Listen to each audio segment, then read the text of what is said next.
they're already filming, and that's in the podcast, and they don't realize it, and so it's a much nicer move in. You ease into it. Maybe we can start with this, which is the fact that I was sort of torn. I went for the clickbait because I was torn between do Mexicans like Americans, and I thought, well, do Mexicans hate Americans? And given the poll, I think it's apt. It's not quite clickbait. I would have never guessed that a poll would come up with these results. It's rough. I haven't lived in Mexico for several years now, and these are key years to have not have been in Mexico, given that Trump came back and there was COVID and so on. But when I left Mexico, what was it, 2019, even with Trump already in office, I think feelings towards the US were very, very favorable. And feelings towards China, I don't think they were particularly favorable. Yeah. So a bit of context for people who've just tuned in.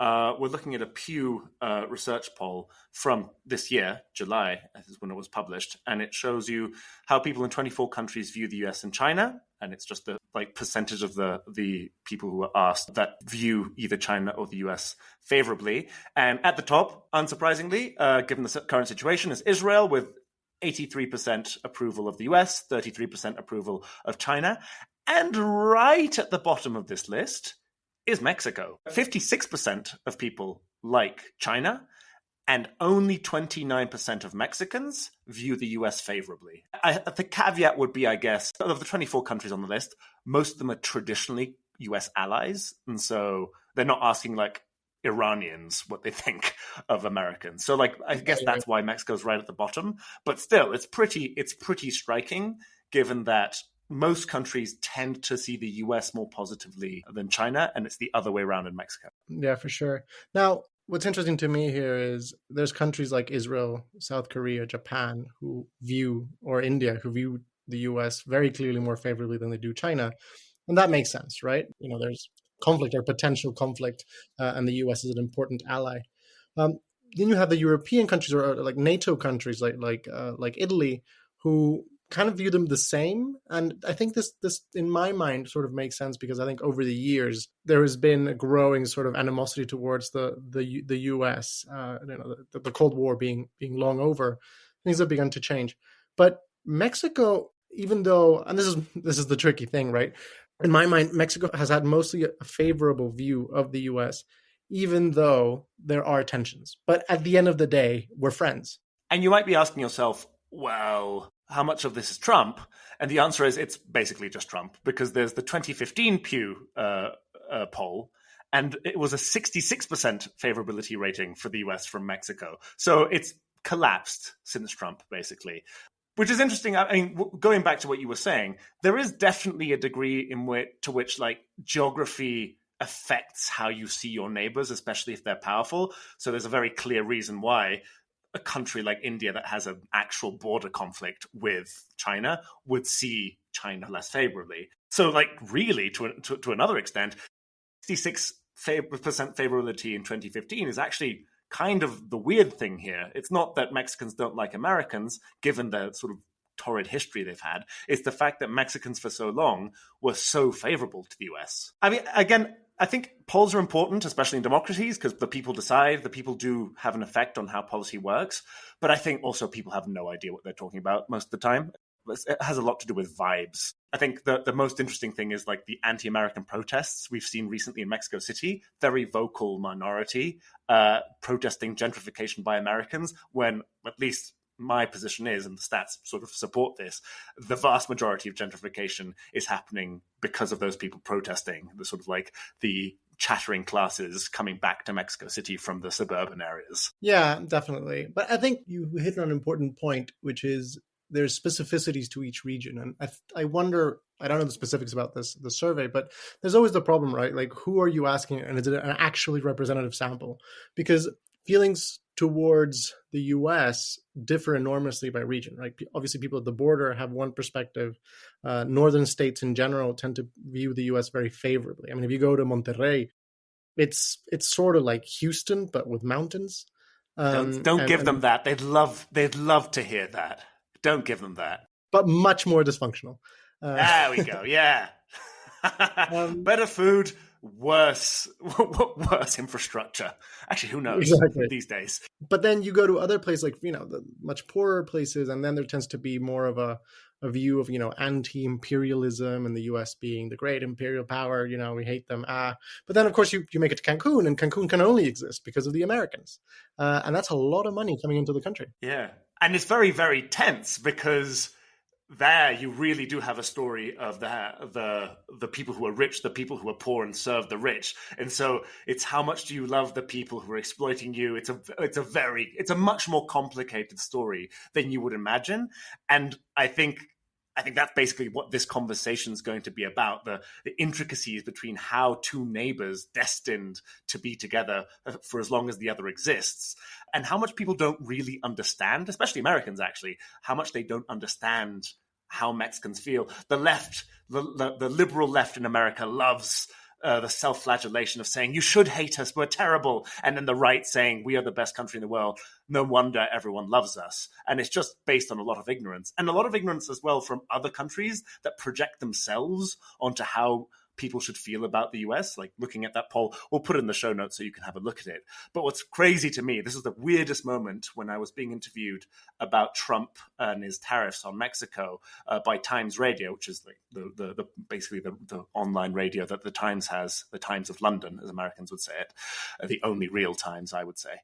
And Times Radio host says, oh, but aren't you worried that the US will remove its security umbrella from Mexico? And I said, like, okay, wait, just 1 second. The threat to Mexico is the United States. It's the other way around. Like, they're literally bombing boats in the middle of the sea. That wasn't happening at the time, but it sort of proves the point. So I think contextualizing the history and how people feel about Americans and Mexico has a lot to do with this shared border, this shared history.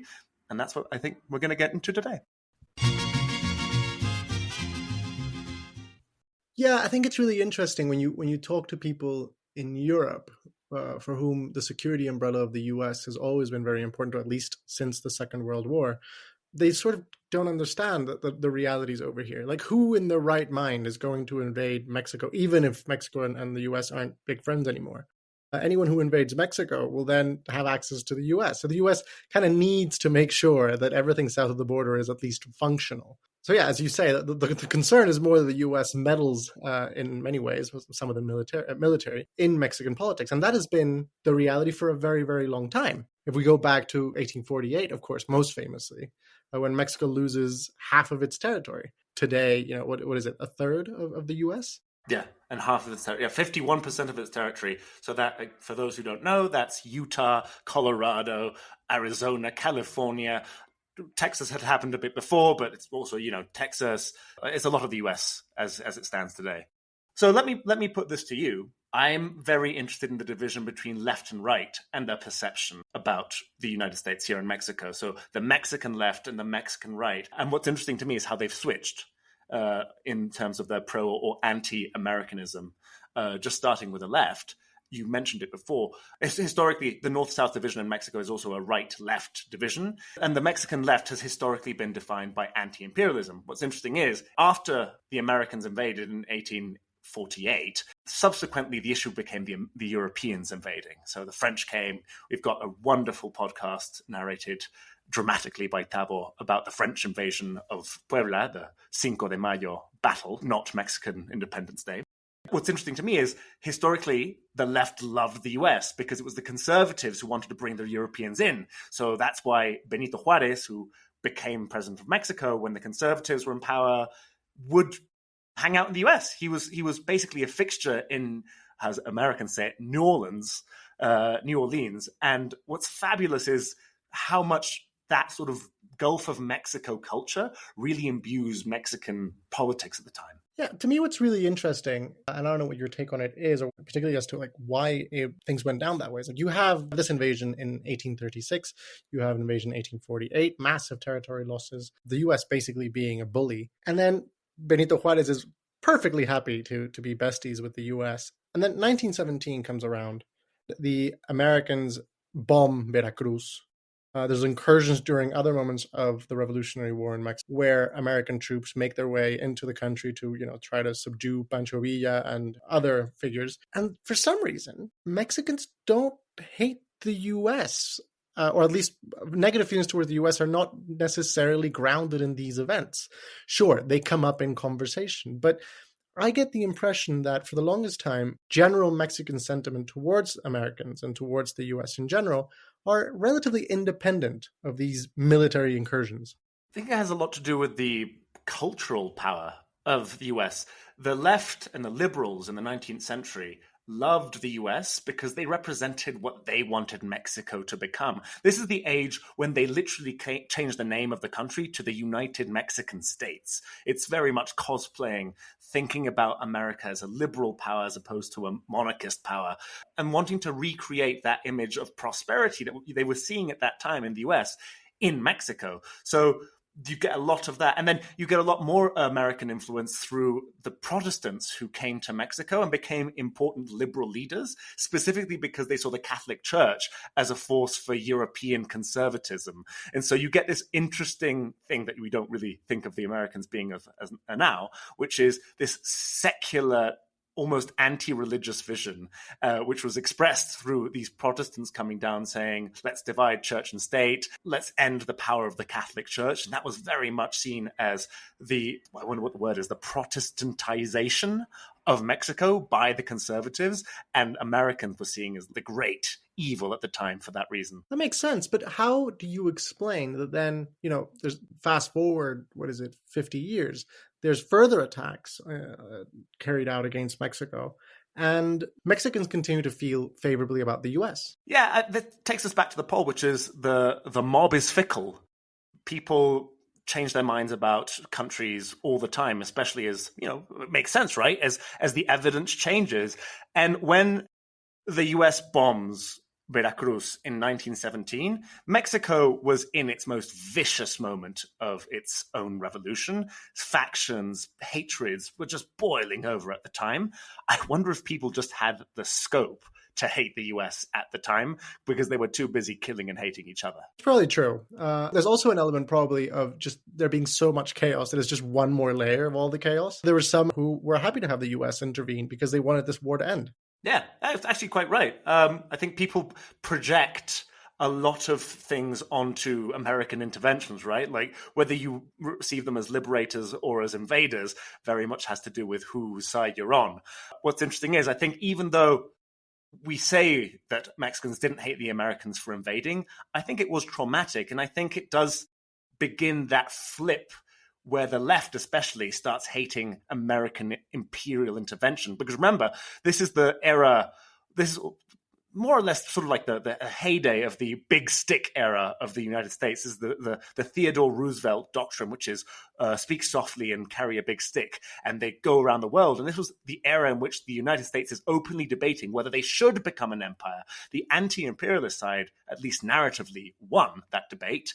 But at this time, that was a really big debate. And a lot of people did want America to become an empire, especially after the 1899 war against Spain, where they took Puerto Rico, where they took Cuba, and where they took the Philippines. And that was sort of the beginning of this global American empire, which Mexico was very nervous about at the time. What you bring up is really interesting because I think that only grows in the course of the 20th century. Now, of course, spoiler alert, things change towards the end of the 20th century. But during the 20th century, the US sort of really leans into this big stick approach, and particularly in Latin America. This is its backyard / its own land, and it starts to meddle everywhere. In Mexico, for sure, there's ample evidence now, both in the American and the Mexican side, in archives that have been opened, some of them for quite some time now, where we see the U.S. government softly intervening or pushing towards a certain direction.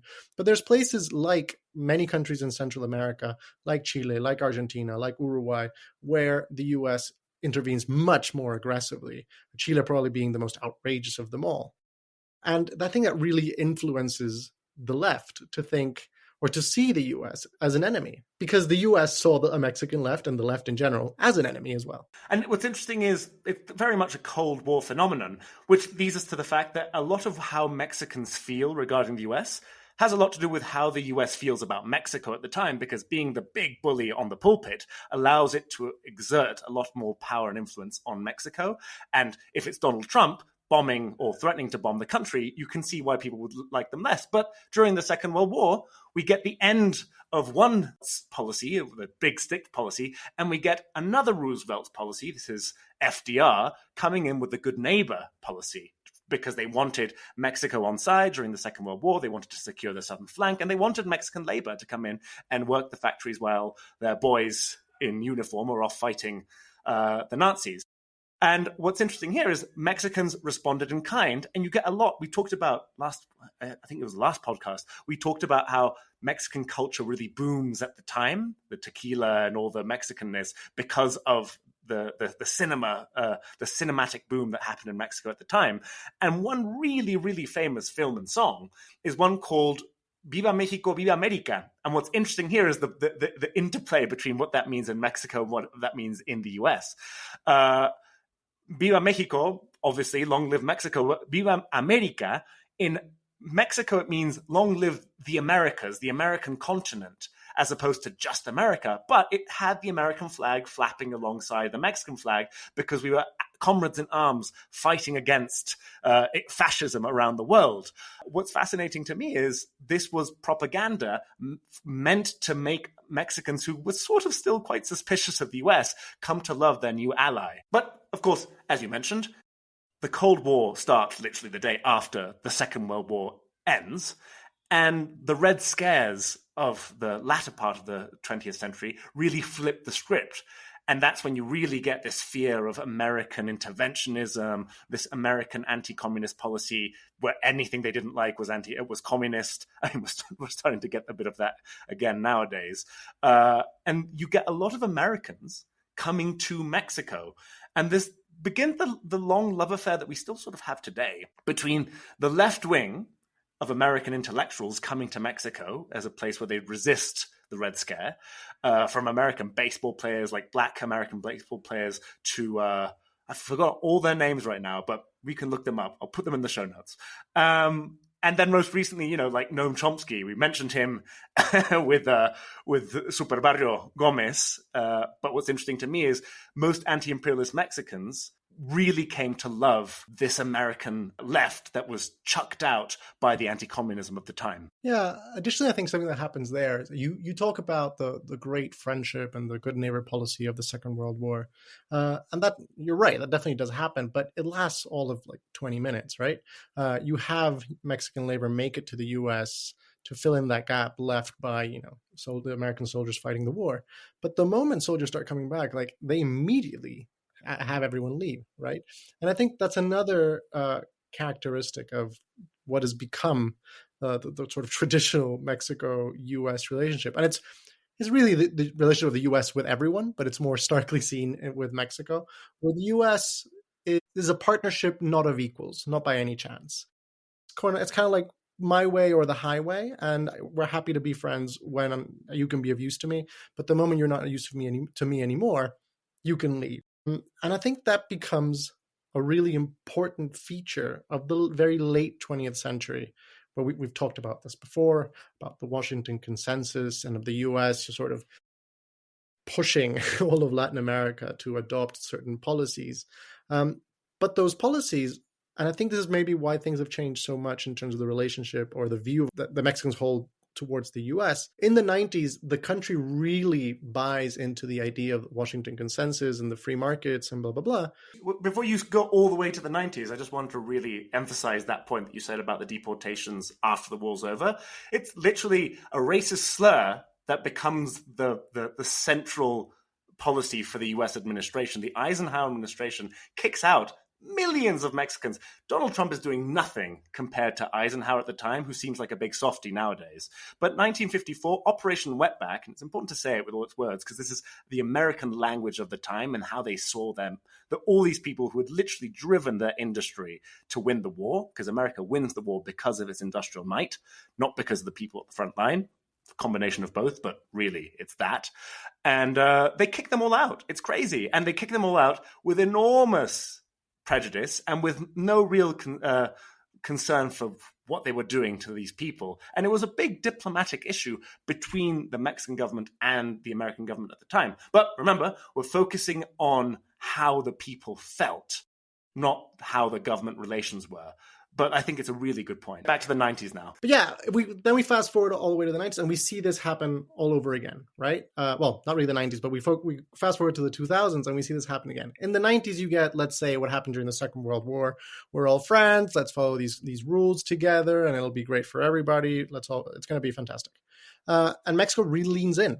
There are few countries that leaned into the Washington consensus quite as strongly and with full intention as Mexico did. But then we get to 2016 and the Trump era, and the U.S. is perfectly happy to say, well, I don't like these rules anymore. Let's be clear, Mexico won a lot because of NAFTA, the North American Free Trade Agreement, and the Washington Consensus. There's no doubt that a lot of money was made in the country, but a lot was lost too.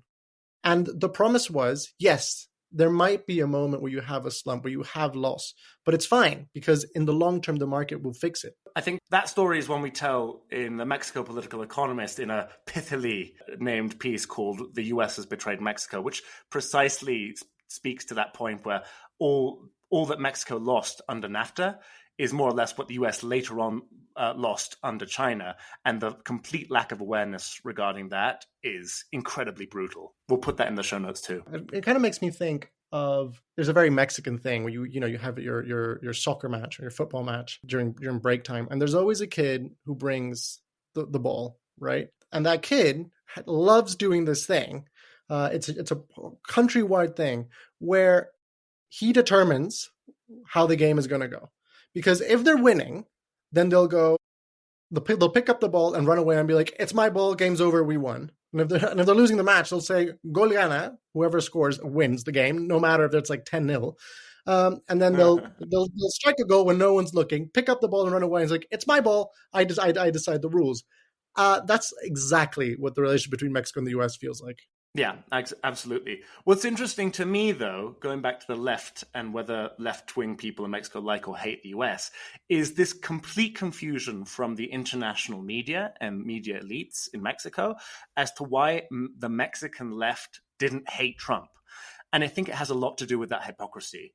It's the fact that when we talk about the bromance between Andrés Manuel López Obrador, Mexico's first hard left president for a long time, the fact that he had a bromance with Trump was amazing to people. They said, how is that possible? But it had a lot to do with this foundational issue, which was the fact that Trump was very open about how interventionist and imperious the US was around the world. He kept on going, well, what about what we've done when he was asked about what Russia was doing in Ukraine? And Mexicans really responded to that because there's this meme where you've got one side and it's bombs falling out of an airplane onto somewhere and it says America under Republicans. And then the next one is exactly the same bomber, but there's like peace signs and like BLM and like slogans from the left on the same bombs killing exactly the same people. And I think that the Mexican left is very aware of this and they hate the hypocrisy. I think especially because as time went on, this love affair with American leftists evolved in a weird way, because before it was very high, sort of very intellectual and very cerebral discussions about materialism and stuff.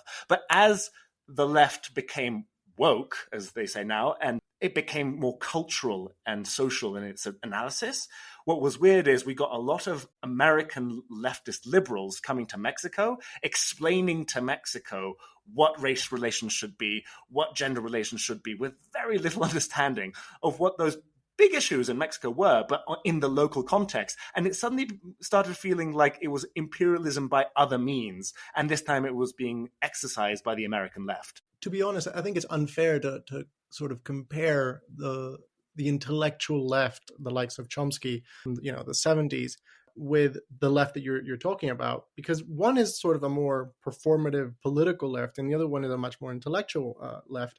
And I think that intellectual left hasn't changed that much. It remains sort of true to its core principles. And there's a lot to be learned from them, I think. But that left that you're talking about, to me, is just another angle, another half of the same walnut, let's say, to use American president quotes, of that Washington consensus, of it's our rules. You need to play by them. Otherwise, you can't be our friend. The Washington Consensus were economic and financial rules, but these are rules of race and rules of name calling, essentially, which often don't even make any sense in a Mexican context. Yeah, just for clarity, there are massive issues with racism, with sexism in Mexico, but because of the difference in the context, just literally importing American rules often makes the problem worse, in fact. A really good, it's a sort of interesting story because it's not about culture wars, but it kind of is, was one that really infuriated me because I saw it firsthand. It was an American liberal, a classic American New York liberal coming to Mexico, lovely person, but we were chatting away and he was talking about how stupid it was that Mexicans were still wearing their face masks after COVID because they had decided in New York that you didn't need them anymore. And what was crazy was literally 2 years before, he was ranting and raving about these Trumpists who refused to put their masks on. So basically, it was his local government that got to define who should be wearing masks when and exactly when. It's sort of like the Amish interpretation of sociological analysis, as in history starts and stops when I decide. Completely. As our audience will have noticed at this point, this might seem like it's veering into this anti-American rant against from a pair of Mexicans. But what's interesting to me is the fact that I think a big point about the Mexican left and sort of the Mexican intellectual elite, they love to posture about how much they hate American imperialism and therefore the American government and all that. But what's fascinating to me is the more intelligent folks really love American social culture and the American people, basically, because they're a great inspiration still. In the same way that Benito Juarez was inspired by the American politics of the 19th century, the Mexican left is still very much influenced by the union movements and the intellectuals of America. So they don't hate Americans. It's a lot of posturing. And the less intelligent people on the left tend to buy their houses in Houston, in Miami, because they actually quite like it there. It turns out they hate America when they're on the podium, ranting and raving to Mexico's poor, but they love to sneak off with their unearned millions to the US to enjoy them in a place that they actually quite love. That could bring us to the right, if you have nothing else to say.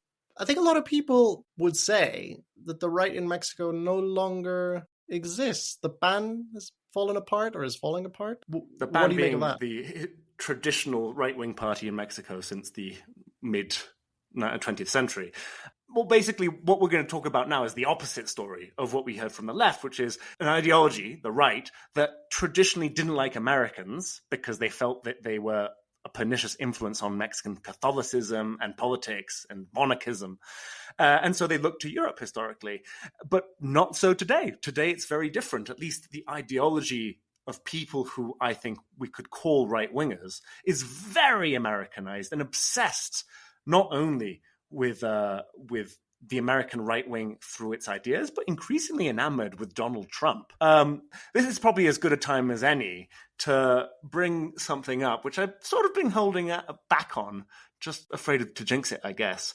Might be jinxing it now. But basically, the news is I will be publishing a book within the next few months, I think, hopefully less than that, on the Mexican right. It's going to be in Spanish, but hopefully translation to English will be coming soon. You'll be hearing a lot about this, but this is probably the first time you'll be hearing about it if you listen to this podcast and don't talk to me directly. So yes, that book will be coming out relatively soon, and it's basically the book about how the Mexican right has evolved in recent times and where it stands at the moment. And what was fascinating to me doing the research of this book is how, despite this sort of performative Hispanism, we'll call it, which is this obsession with being Spanish and rejecting indigeneity and Protestantism, there's actually a deep-seated political Americanism. I mean, what we've got right now is a bunch of new parties emerging, almost explicitly based on American concepts and sometimes on American brands. One of them is called Los Republicanos de México, and it's literally being founded by people who used to work in the Republican Party in the US. They're binational, and they use US terminology. They use the US language. They literally use terms like they want a Jeffersonian economic model for the middle class. It's completely based on a love of the American system. And they're nationalists as well, but to sort of justify the weirdness between being very staunchly nationalistic and Catholic and performatively Hispanic, but loving American concepts, what they say is, we're destined to be together, so we might as well love each other and integrate as we have done for so many centuries. I think that's a huge rewriting of history, right? You've just explained how it was the left who used to be incredibly pro the United States as a model of liberalism, changed the name from the Mexican Republic to the United States of Mexico. And now it's the right who historically doesn't like liberalism and everything the US stands for, saying, no, of course we like it. Which, if they're calling themselves Jeffersonians, I think they haven't read what Mr. Jefferson wrote. The picking and choosing, which is also very American, I've heard. But yeah, no, but remember, what the left did in the 19th century and what the right does now in the 21st century, I think explains a lot about how we run on vibes whenever we look at a poll, whenever we say, do we like or hate America? Turns out we actually all have very complicated emotions about our closest neighbor, closest partner, closest, most important bilateral relationship. And so what you end up having to do, like whether you're on the left or the right, is picking and choosing the things that you hate and then focusing on that. They're imperialists. Or picking and choosing the things you love, which is Thomas Jefferson had a couple of good ideas. And let's put everything else away because that might be distracting and upsetting. So I don't think there's hypocrisy in it. But if you don't like what they're saying, you can definitely pick out the hypocrisy. But I think we all have to do it. It's not even a question of whether you're morally right or consistent. I think it's literally impossible to be completely convinced about something when it has to do with the United States, because America is a titanic country with a plethora of different levels of government, individuals running it. So, I mean, we saw this like last week, right? Lutnick, the trade commissioner, is very, very, very anti-Mexican in his in his speeches against Mexico and other countries that import to the United States, because that's the Trump administration's position. But you listen to Marco Rubio, and I've never heard anyone say nicer things about Mexico in my life. Like, he was here recently, and he said it's literally Mexico is the country that the US is most working with when it comes to security, bar none across the world, which I thought was a pretty big statement. The correction there, I think you meant Marco Rubio, not Marco Rubio. Sorry. Yes, sorry. Yeah, which is my bad. I mean, just a little side note here. I watched that whole press conference, and I was so impressed by one particular thing about Marco Rubio. As we all know, he's Cuban-American, and he, no script in front of him, was able to say the same thing twice in Spanish and in English, perfectly spoken English, perfectly spoken Spanish, and he said exactly the same thing. It was like a professional, like it felt like AI translating his Spanish into English, because it was almost exactly the same thing. I've got my issues with Marco Rubio, but that was impressive. That is impressive. Also because usually people in the US don't speak other languages, particularly when they say they do. They definitely don't. So I think that's fantastic. But I would add that the Mexican Republicans, los Republicanos de México, aren't even the most American or pro-American new right faction emerging. There's another party called El Partido Viva Mexico, which is literally the Long Live Mexico party, and they're the most Trumpist organization I've ever seen this side of the border. Not because they're inspired by Trump, but because they are literally led by a man called Eduardo Verástegui, who is an integral part of the Trump administration. He is an advisor to President Trump, and he has been present throughout many of the big moments over the past few years. Trump and Verástegui became close friends and allies since Verástegui was the producer behind a controversial film about child trafficking called The Sound of Liberty.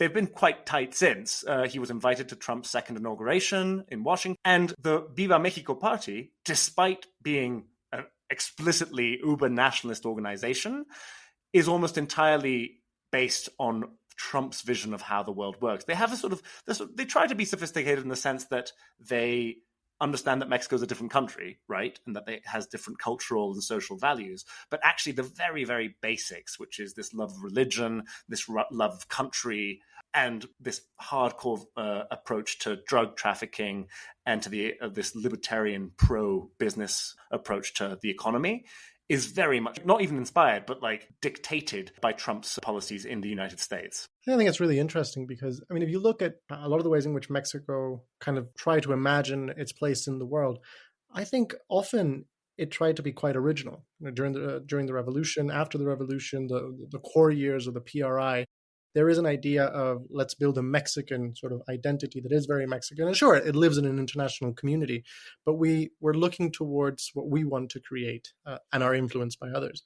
But I think what changes since the mid 80s, and this is just another sort of movement of the same thing, is an obsessive look towards the US. So even people who don't like the US, or say they don't like the US, tend to look towards the US as a sort of big brother that they just copy.